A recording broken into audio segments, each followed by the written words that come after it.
Sur rameur, tapis de course à pied, vélo ou banc de musculation, ces sportifs réalisent leurs séances hebdomadaires.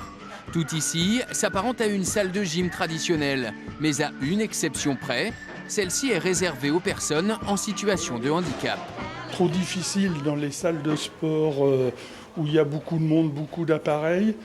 Comme je suis aveugle, c'est très difficile si on n'a pas quelqu'un pour nous diriger, presque en particulier, quoi. Ouais. C'est très difficile. Alors je crois pas que j'aurais repris. J'avais essayé, mais c'était pas ça. Ok. Alors tu vas redresser un petit peu ton dos. Ici, une éducatrice sportive anime les séances. Des séances individualisées en fonction des différents handicaps, parfois collectives et ouvertes aux accompagnateurs. Cette salle, elle est utilisée pour, je dirais, en majorité, les déficients visuels, les aveugles. On a aussi certaines personnes qui ont un stade variable de maladie de Parkinson.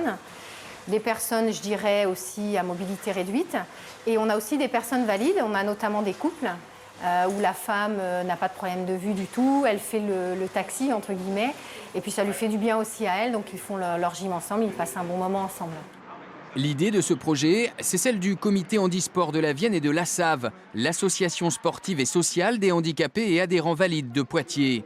26 000 € ont été investis pour adapter les 70 mètres carrés de la salle, 46 000 pour l'achat de matériel.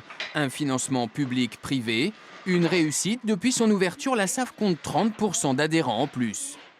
On s'est aperçu qu'on laissait en route plein de personnes handicapées qui ne voulaient pas être intégrées ou qui ne pouvaient pas être intégrées, donc ils ne faisaient pas de sport.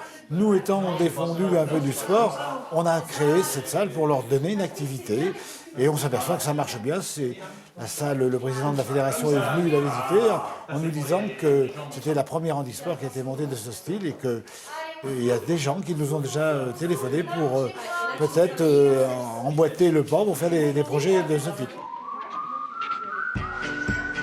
D'autres salles sur ce modèle pourraient donc voir le jour en France. Une nouvelle reconnaissance nationale pour la SAV, récemment labellisée handisport pour sa section basket fauteuil.